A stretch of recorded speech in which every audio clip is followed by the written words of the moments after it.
how it all happened. Back in early 1938, the German government withdrew the visas to immigrants from Poland, Jewish immigrants from Poland.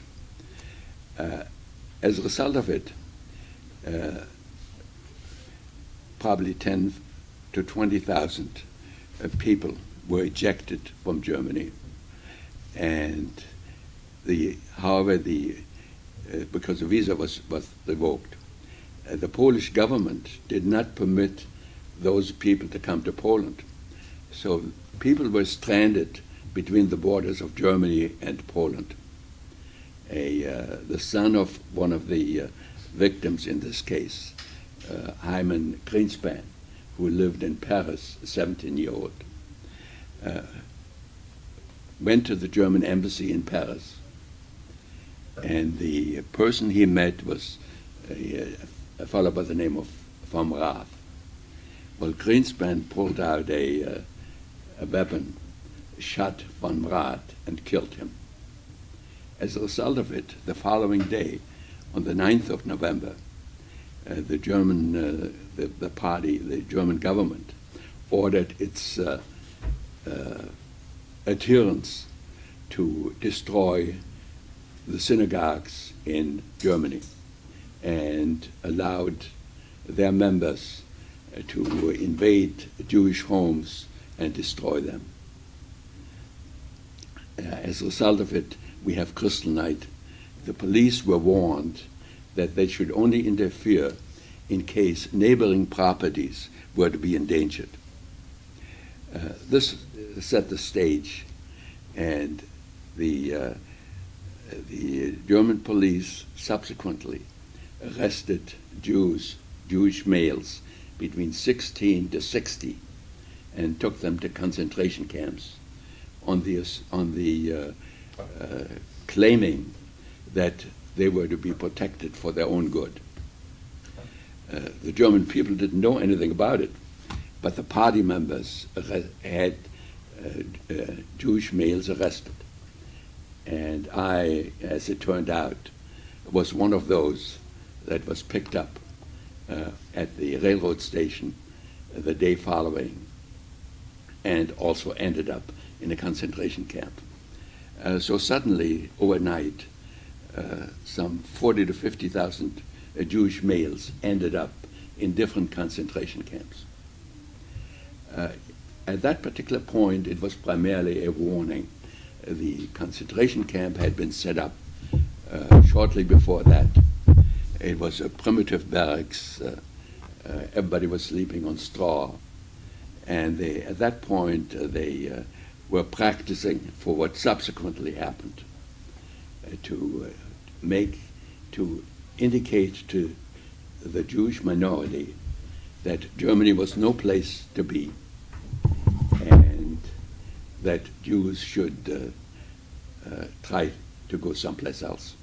As a matter of fact, when I was subsequently discharged with a German thoroughness, I was given a certificate that I had been incarcerated in the concentration camp, which I can show you, which I still have to this day. So what did they do in the concentration camps to install fear within?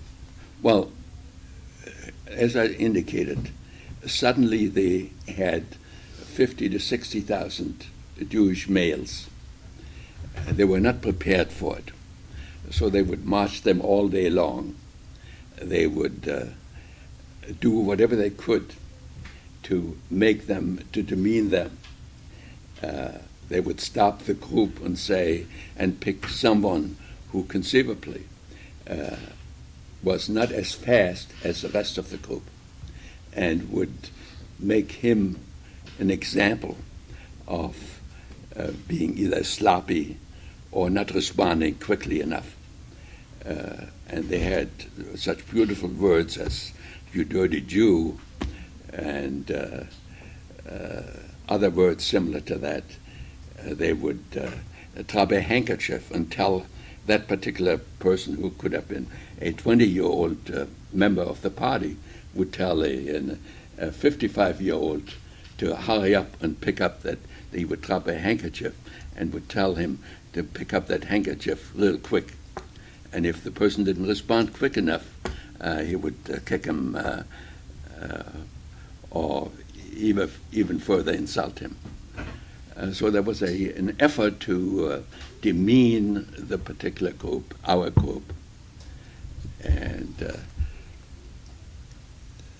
as it happened, when I was subsequently discharged, I just found out a book just came out. As a matter of fact, someone wrote a book subsequently of the community I came from, and covering our portion of it. In fact, they put the picture of my family in front of it.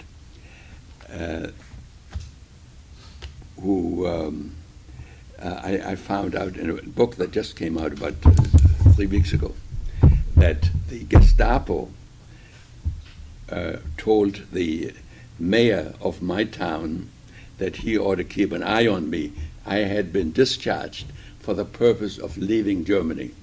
And the Gestapo indicated in the memo, which I have a copy of, saying, please keep me informed as to the progress of this particular Jew.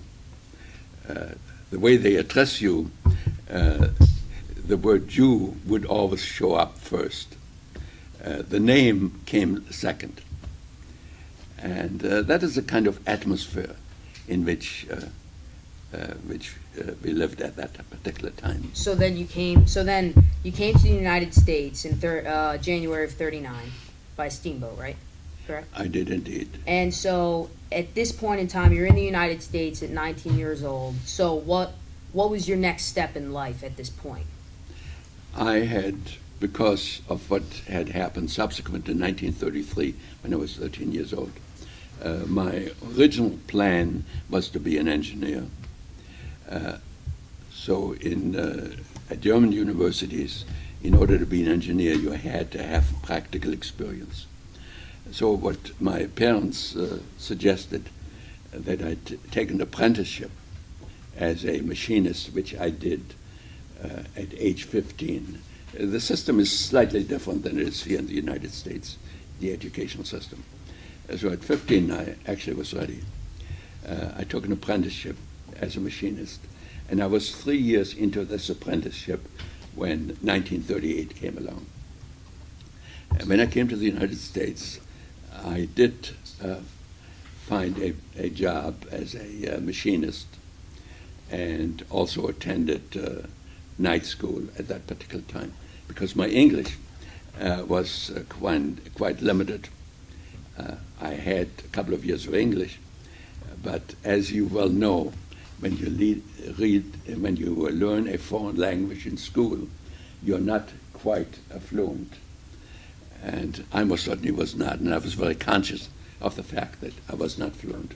And you can apparently hear to this day that I was not born in the United States. So at this point in time, your sister left Germany.